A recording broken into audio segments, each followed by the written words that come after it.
মহারানী মায়াবতী গুহা থেকে বেরিয়ে এলেন আর তার শক্তিতে চারপাশ জমে যেতে লাগল।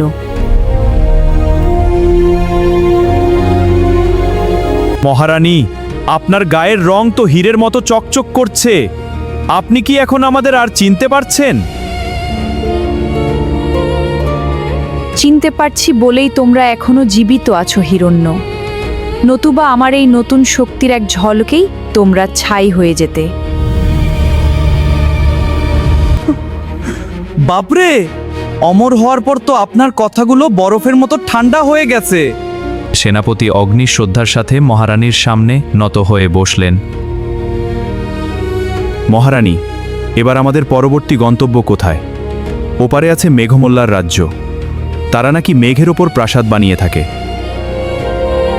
আকাশের দিকে তাকিয়ে মহারানী এক রহস্যময় হাসি দিলেন। মেঘের ওপর প্রাসাদ? রুদ্র, তুমি কি তৈরি?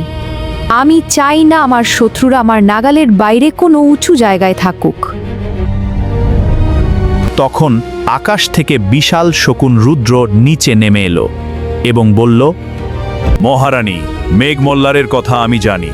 ওদের সৈন্যরা ঈগলে পিঠে চড়ে যুদ্ধ করে, কিন্তু আমার নখের সামনে ওই ঈগলগুলো টিকবে না। অগ্নি, কালু, বজ্র, তোমরা সবাই রুদ্রর ডানার ঝাপটা ধরে তৈরি হও। আমরা এখন সরাসরি মেঘের রাজ্যে হানা দেব। মহারানী, আমার কি হবে? আমি তো আর উঠতে পারি না। আমি কি এই পাহাড়েই পড়ে থাকব? মহারানীর জাদুতে মুহূর্তেই বাঘের শরীরে ডানা গজিয়ে উঠল।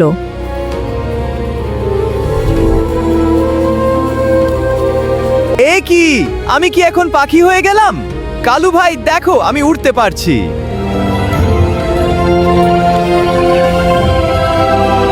পাখি নও বনরাজ, তুমি এখন এক মায়াবী উড়ন্ত বাঘ। যাও, আকাশে তোমার গর্জন ছড়িয়ে দাও। এখন আর কোনো হরিণ আমার থাবা থেকে বাঁচতে পারবে না। পুরো বাহিনী মেঘের ওপর দিয়ে উড়তে লাগলো আর দূরে দেখা গেল মেঘমল্লারের রাজ্য। মহারানী, ওই যে দেখুন, মেঘমল্লারের রক্ষীরা ঈগলে চড়ে আমাদের দিকেই আসছে। ওদের হাতে রূপালী বর্ষা।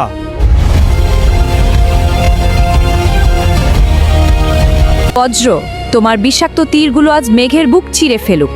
একটি ঈগলও যেন অক্ষত না থাকে।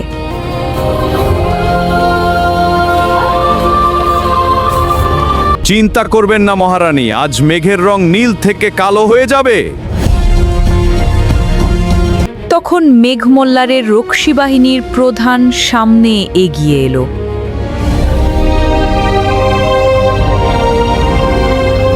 থামুন আগন্তুক, মেঘমল্লারে বহিরাগত প্রবেশ নিষেধ। আপনারা কি জানেন না এটি শান্তি রাজ্য? শান্তির দিন শেষ সৈনিক। আজ থেকে মেঘমল্লার আমার শকুনের ছায়া থাকবে। আত্মসমর্পণ করো, নতুবা আকাশ থেকে মাটিতে আছড়ে পড়বে। অহংকারী নারী, এই ঈগলের দল, আক্রমণ করো, ধ্বংস করে দাও অভিশপ্ত বাহিনীকে।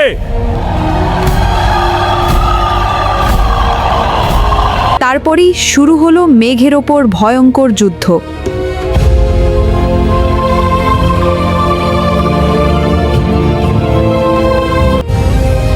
তুচ্ছ পাখি, আমার একটা ডানার ঝাপটাতেই তোদের হাড় গুঁড়ো হয়ে যাবে। রুদ্র তার শক্তিতে এক ঈগলকে নিচে ফেলে দিল।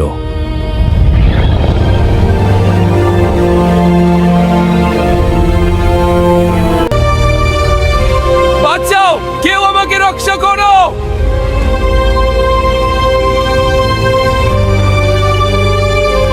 ডানাওয়ালা বাঘটিও যুদ্ধের মাঝে ঝাঁপিয়ে পড়ল।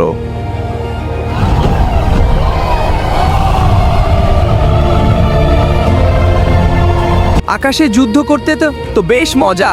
রুদ্র, তুমি কেন আগে বললনি যে আকাশে এত তাজা শিকার পাওয়া যায়? বাঘ ভাই, কথা কম বলো। ওই দেখো, ডান দিক থেকে একদল তীরন্দাজ আসছে।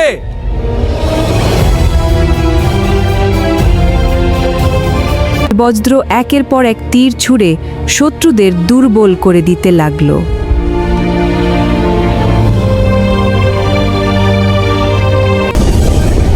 অগ্নির আগুনে মেঘগুলো ঝলতে শুরু করলো।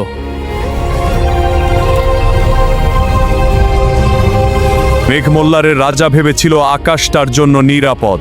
এখন দেখো, আকাশাই তার জন্য নরক হয়ে গেছে। মেঘের ওপর আগুন, এটা অসম্ভব। এই জাদুকরি কোন শয়তানের অবতার।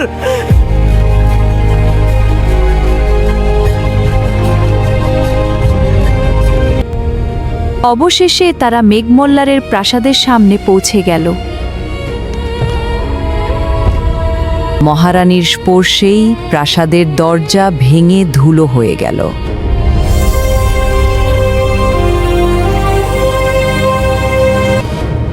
মেঘমল্লারের অধিপতি, তোমার আকাশ এখন আমার। সিংহাসন ছেড়ে দাও, নতুবা তোমার এই মেঘের শহরকে আমি বৃষ্টির মতো মাটিতে ঝরিয়ে দেব। মেঘমল্লারের রাজার পরিণতি দেখতে চ্যানেলটি সাবস্ক্রাইব করুন, ভিডিওটিতে লাইক, কমেন্ট করুন এবং বন্ধুদের মাঝে শেয়ার করুন। ধন্যবাদ।